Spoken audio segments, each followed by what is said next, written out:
अवधपुर के लोग इतने इलॉजिकल हैं, कहते हैं कि खीर खाने से बच्चे पैदा होते हैं। आप चारों भाइयों का जन्म खीर खाने से हुआ है।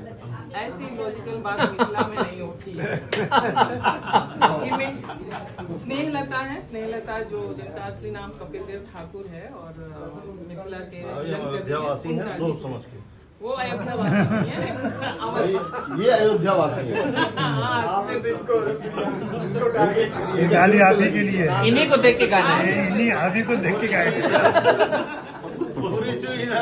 अब बाकी जितने राम भक्त हैं वो भी प्रभावित हो सकते हैं।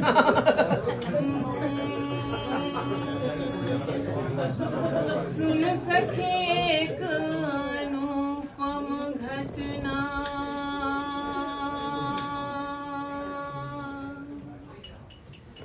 सुन सके एक अनुपम घटना, अजगुत लागत भारी है।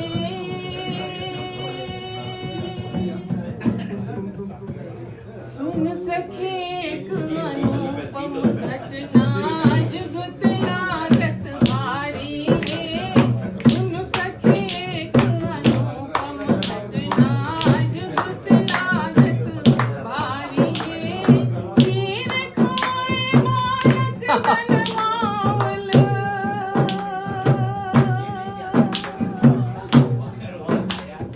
खीर खाए बालक जनमावल, अवधपुर के नारी है। राम लला सन सुंदर वर के, सुनि पढ़ियम क्यों भारी है।